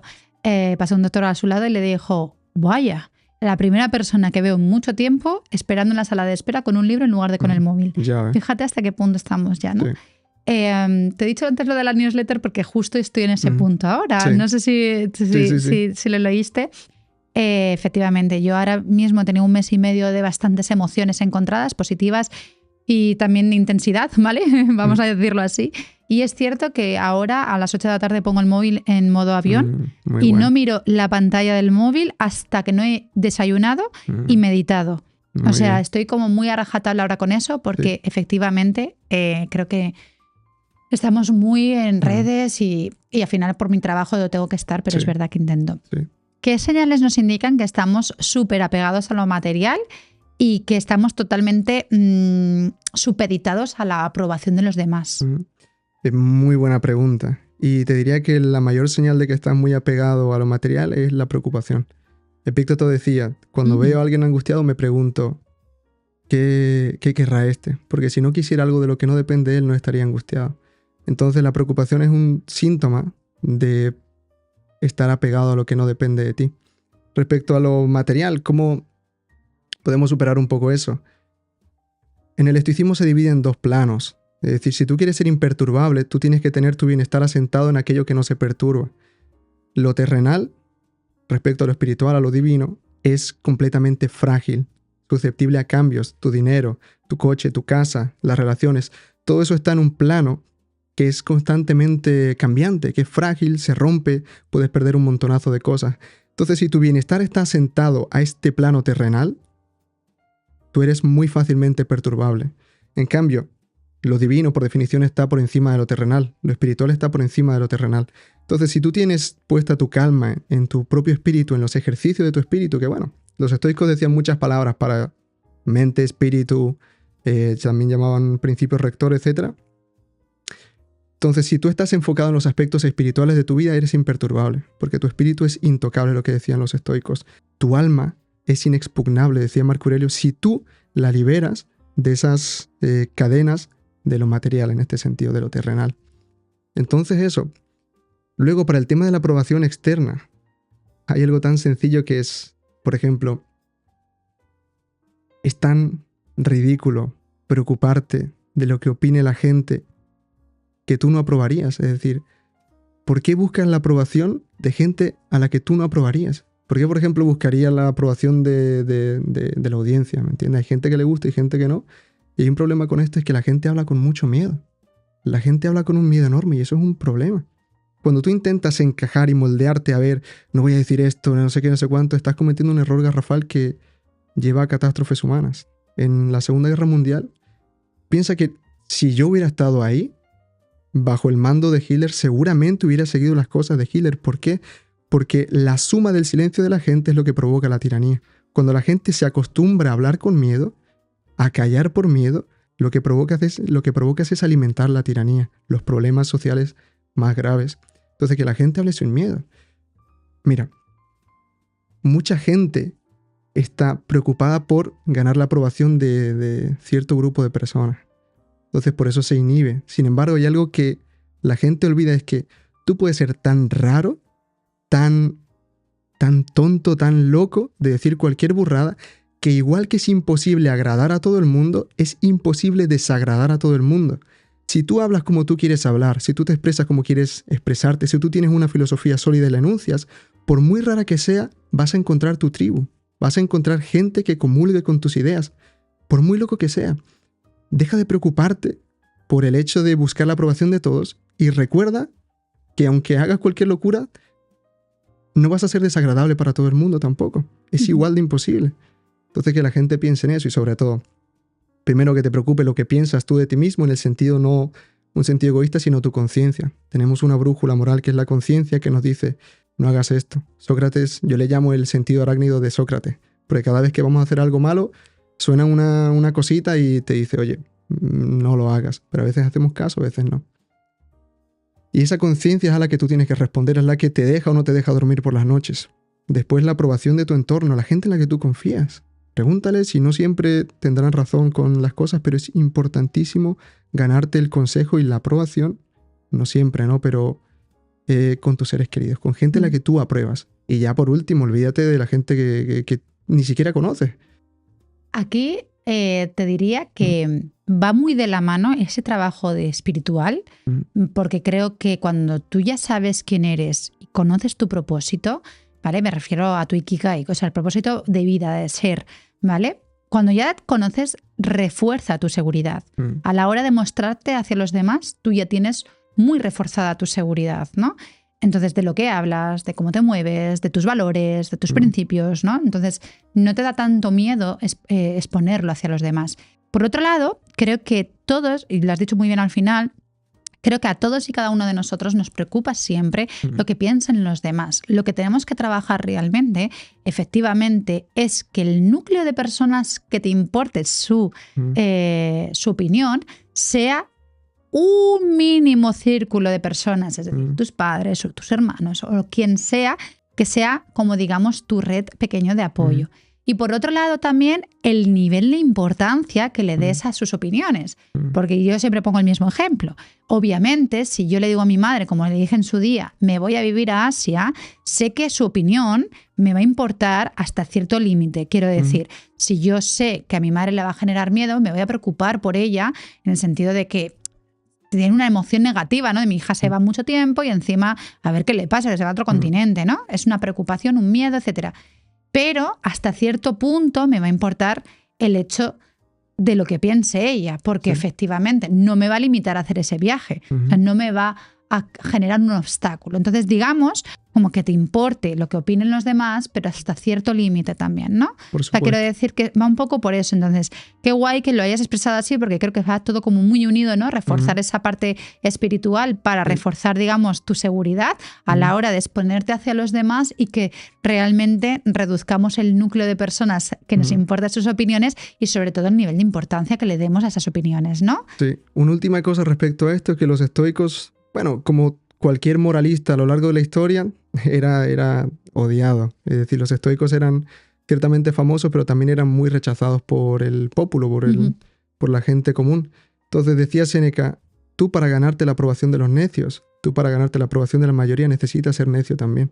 Entonces estás pagando ese precio. Si tú quieres la aprobación de la mayoría, tienes que pensar como la mayoría, porque ellos aplauden lo que reflejan de ellos, y la mayoría de la gente está equivocada en su camino a la felicidad, en su intuición de lo correcto. Entonces tú tienes que equivocarte también en la intuición de lo correcto para ganarte su aprobación.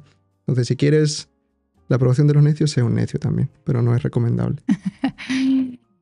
Hemos hablado antes un poco, hemos hecho pinceladas sobre el tema de la responsabilidad. Yo quería preguntarte, porque efectivamente todos los seres humanos tendemos a echar mucho la culpa pues, a la suerte, a los jefes, ¿no? A los padres, todo por desentendernos, ¿no? De nuestra propia responsabilidad. ¿Cómo podemos hacer para hacernos responsables de nuestra propia vida?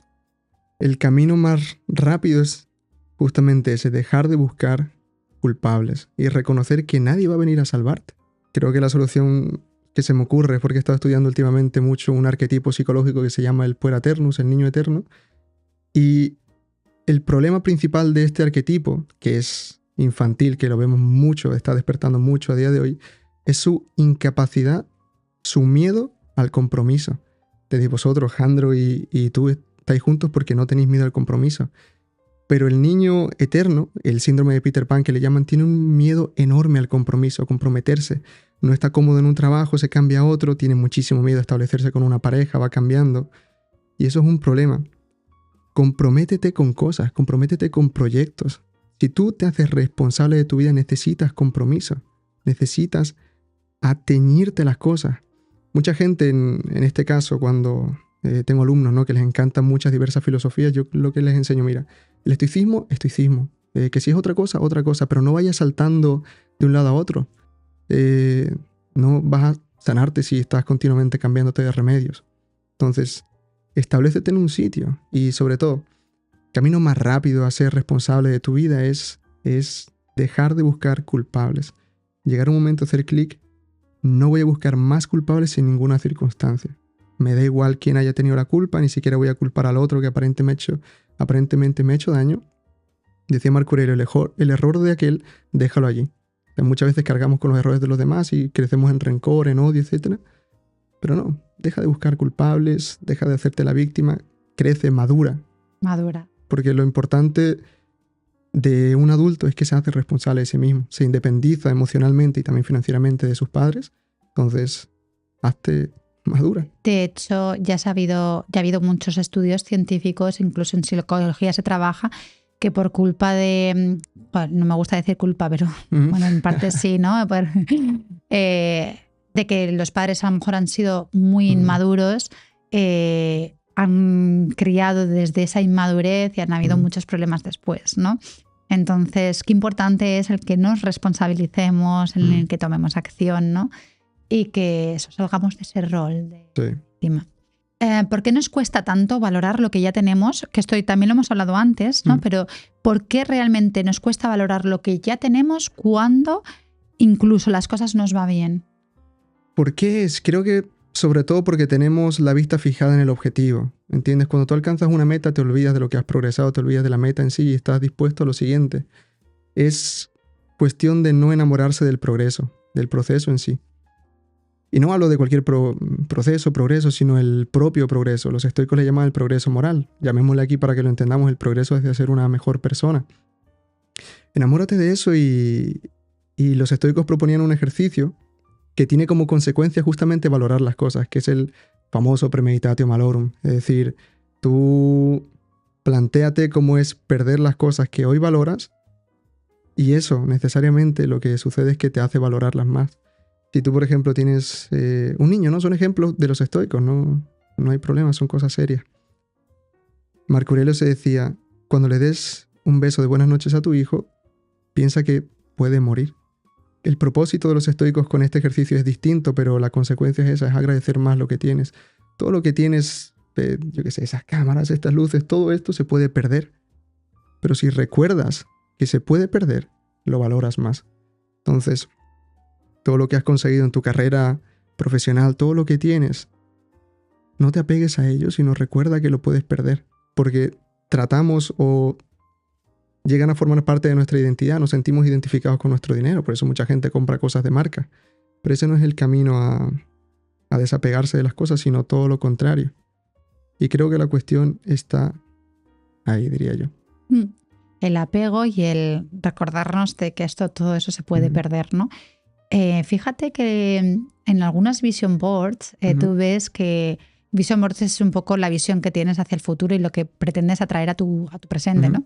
Hay muchas personas que ponen casas, esto lo hablaba ayer con una amiga, casas enormes, porches y tal.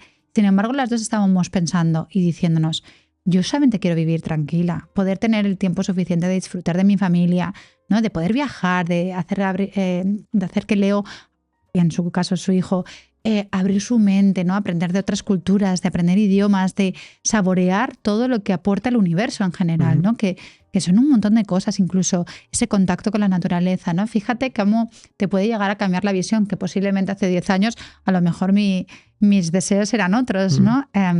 Pero creo que sí, que va mucho con el desapegarnos un poco de lo material y valorar lo que tenemos ahora porque sabemos que puede perderse, ¿no? Y recordarnos día a día que eso puede disolverse, además en un abrir y cerrar de ojos, ¿no? Cierto, ¿eh? Y dar valor también al tiempo, siempre me gusta poner, así la recuerdo también, de dar valor al tiempo, porque yo tuve una amiga, por ejemplo, en la que le detectaron un cáncer terminal y siempre recalco de terminal, porque con 33 años te dicen que te vas, no sabes cuándo, pero ella duró 2 años y 10 meses y en ese momento ella me enseñó en que importante es dar valor al tiempo, ¿no? Que no tenemos como esa consciencia de lo importante que es. Aquí, por ejemplo, lo que los estoicos decían es que tú tienes que vivir como un ¿cómo se dice? Como alguien de paso. Exactamente. Porque en ese momento que tú vives con esta filosofía te das cuenta de que nada es tuyo. Los estoicos decían, si algo se te puede quitar, no es tuyo. Tu dinero se te puede quitar. Tus relaciones se te pueden quitar. Tenés decían, no hace mejor al caballo los frenos de oro. Lo que te envuelve no eres tú. Entonces vivir aquí como de paso es la mejor forma de vivir, porque cuando tú tienes cosas prestadas las cuidas. Tú cuando tu coche ya es tuyo, bueno, lo tratas como te da la gana, pero cuando es prestado el coche lo tratas con mucho más cuidado. Y lo mismo sucede con todo. Deja de pensar que tienes algo, no tienes nada. Como decía Job antes, has venido desnudo al mundo y desnudo te vas a ir de él. Tú estás de paso. Estoy dándome cuenta de que estoy muy de acuerdo con Séneca, ¿eh? No tanto con Epicteto, ¿no? Que era más rígido. Sí. Pero me estoy dando cuenta de que, vamos, que estoy totalmente a favor de Séneca. Por último, te quiero hacer 2 preguntas últimas antes de finalizar el podcast. Hemos hablado un poquito del miedo antes, pero sí que es verdad que quiero recalcar que el miedo, según los estoicos, ¿vale? Tienen como un concepto diferente al resto. Entonces, ¿nos puedes un poquito hablar de esto, de cómo transformar ese miedo en algo útil para la vida? Sí. El miedo es parte natural de la vida. No nos vamos a quitar nunca el miedo. Por ejemplo, la agorafobia es el miedo a los espacios abiertos. Hay gente que incluso es incapaz de salir de su casa por el miedo que tiene a lo que sucede afuera. La mejor terapia psicológica que se ha demostrado para este tipo de fobias, y en realidad para todos los miedos, es la terapia de exposición. Tú, poco a poco, ir enfrentándote al miedo. La gente con agorafobia pasa algo muy interesante, es que no disminuye su miedo, sino que conoce lo que tiene, que es la valentía. Y con eso son capaces de salir de casa. Primero, 2 pasos, simplemente salir a la puerta de su casa por fuera. Otro día, bajan las escaleras. Otro día, salen muy poco a poco. Los estoicos aquí enseñaban la premeditación de los males, el premeditatio malorum. Tu mente es tan poderosa que puede provocar en el cuerpo las sensaciones de una circunstancia simplemente con imaginarlas. Eso es un poder increíble. Entonces, si tú en tu mente te entrenas para prepararte para esa circunstancia, te pones en esa circunstancia, ya estás haciendo esa terapia de exposición. El miedo no te lo vas a quitar nunca. El miedo jamás te lo vas a quitar. Tú lo que tienes que encontrar es la valentía que ya tienes. Sí, tienes miedo, da igual. Lo con miedo, esa famosa frase, ¿no? Sí. Y por último, quería preguntarte si podrías dar algún consejo a esas personas que nos estén viendo, que quieran quizá reforzar su mente o, no sé, llevar una vida más, o sea, una vida así relacionada con el estoicismo. Lo primero sería suscribirse a la mejor lista de correos de estoicismo, que es la mía. Nada, broma, pero estoy muy contento de mi trabajo. Si no estuviera satisfecho con mi trabajo, no me levantaría de la cama. Pero bueno, se pueden suscribir si quieren. Y lo más importante, una frase que es la que llevo siempre encima, que es de Epicteto: es más importante curar el alma que el cuerpo, mejor morir que vivir indignamente.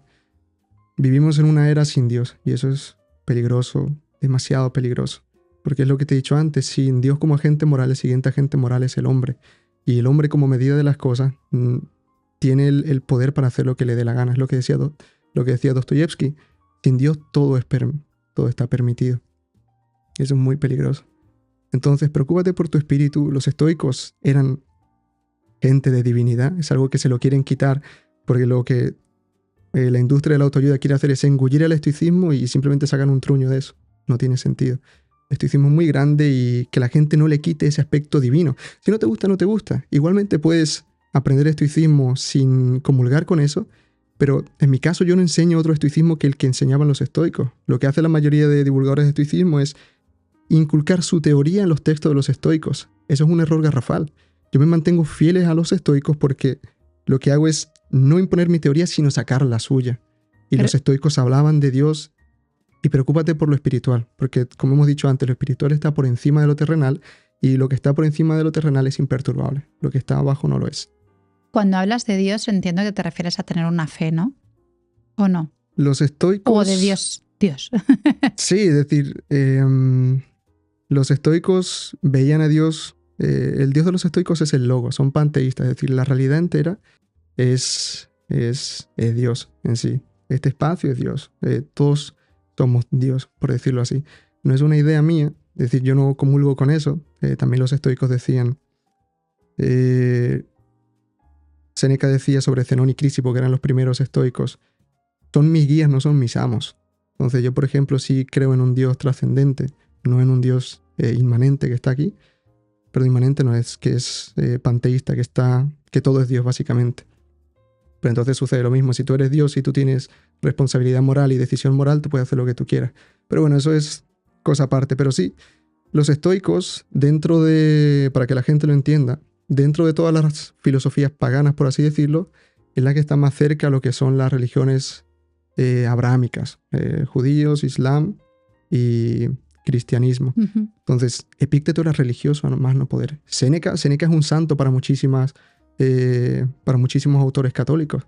De hecho, tiene cuadros donde aparece con Platón y Aristóteles por su metafísica y tal, y Séneca y Aristóteles por su ética, que aparece como santo. Entonces, sí, los estoicos creían en Dios. Y querer negar eso es un error. Marco Aurelio decía que el hombre se hace bueno en cuanto se relaciona a Dios y conoce esa relación. Séneca decía que nadie puede ser bueno sin Dios.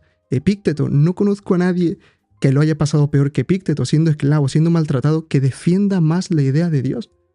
Eso me parece impresionante. Yo te lo he preguntado porque justo esto me preguntó si era religiosa mi editor, que estuvimos haciendo una entrevista, y yo me acuerdo que es que yo me siento más que camino según filosofías.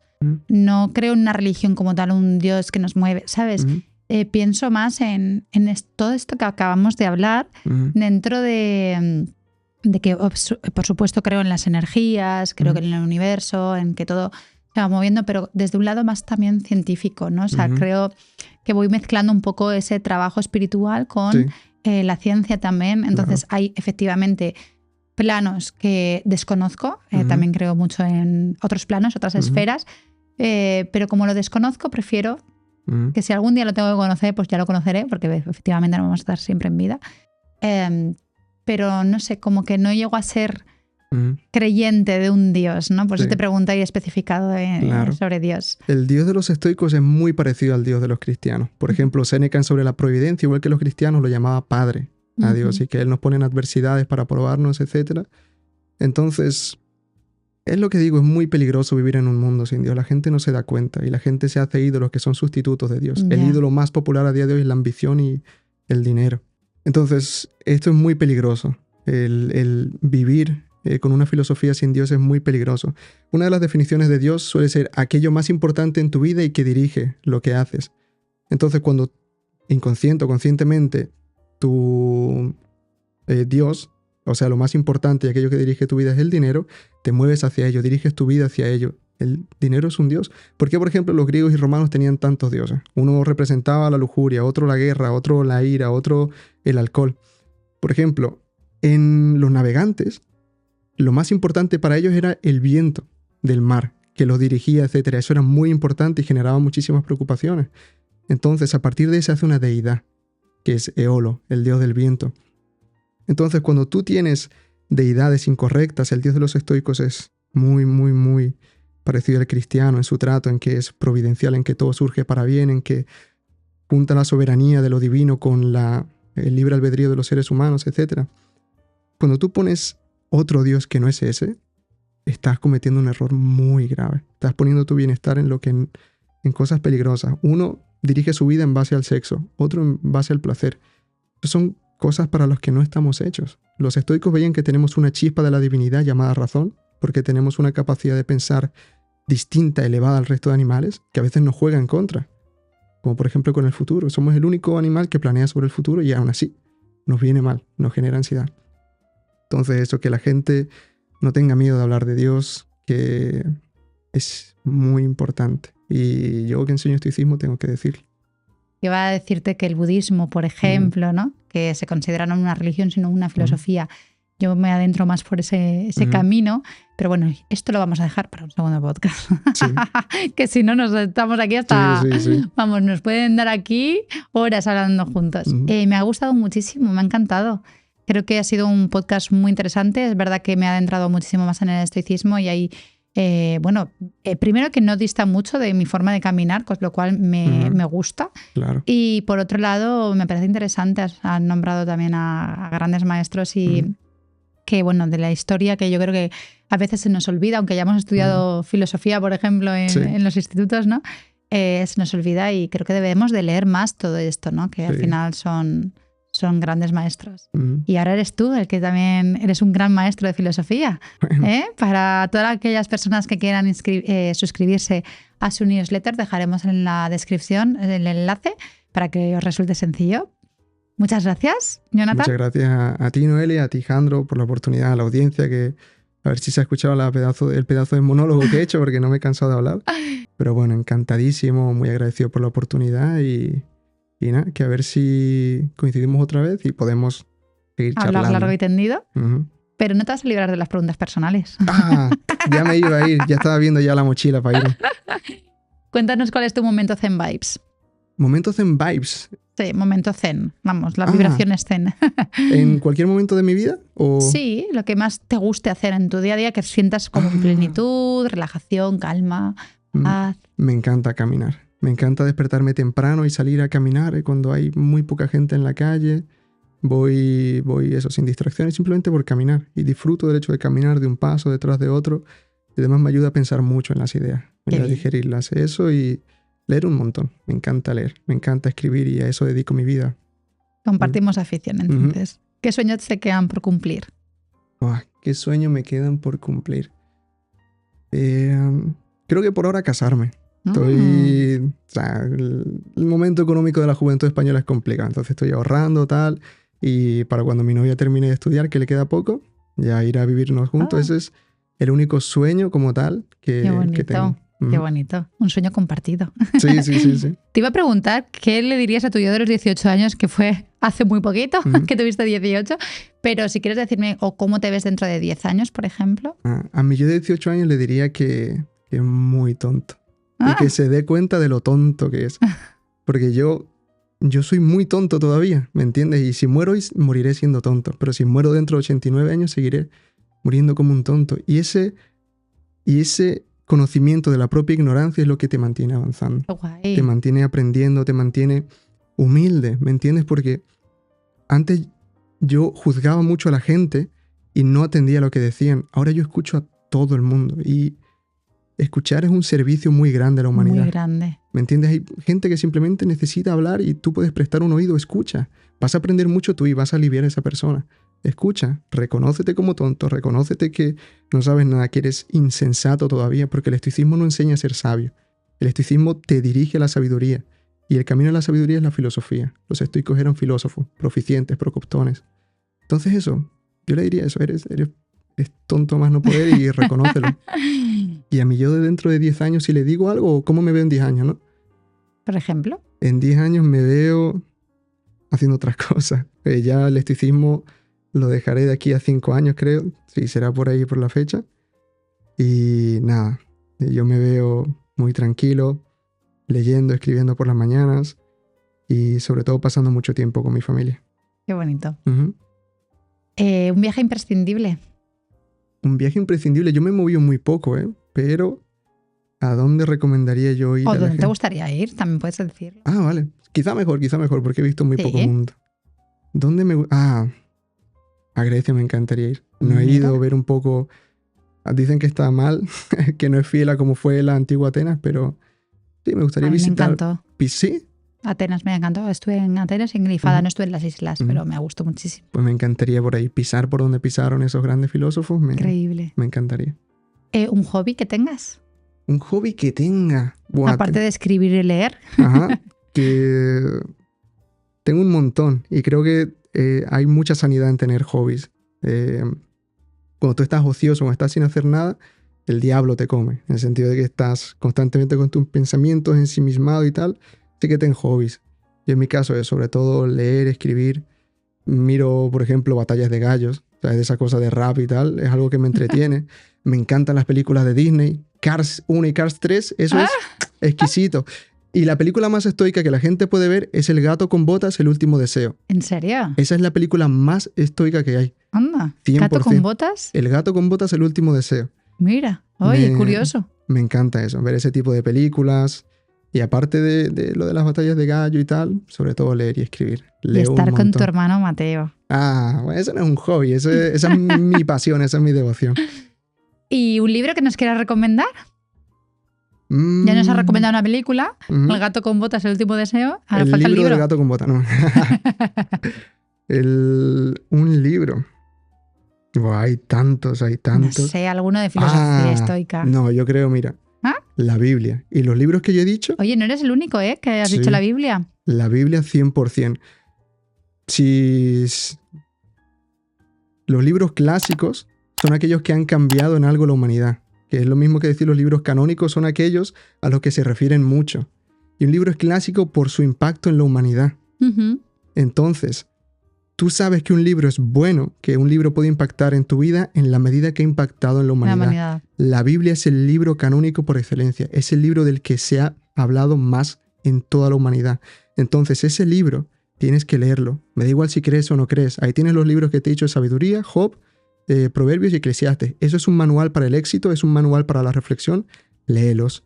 Uh-huh. Y eso es que la Biblia es per se el libro más clásico. Yo tenía una amiga que en la universidad se leyó tal cual durante los años de carrera el Corán y la Biblia. Wow. Las dos se las leyó y yo digo, Dios. Y luego ya digo, pues ahora te pones a leer el Quijote. Y me dijo, ostras, tía, ya no puedo más. Ahora necesito novelas como las 50 sombras de Grey o algo así. Cambiamos también, un clásico. Filosofía estoica, fallo. Muchísimas gracias, Jonathan. Me ha encantado de verdad y corazón. Me ha gustado muchísimo. Estoy segura de que la audiencia también. Así que gracias por venir. Muchísimas gracias a vosotros y que la audiencia lo disfrute. Gracias. Y a vosotros y a vosotras, gracias por llegar hasta el final del podcast. Nos vemos en los siguientes. ¡Chao!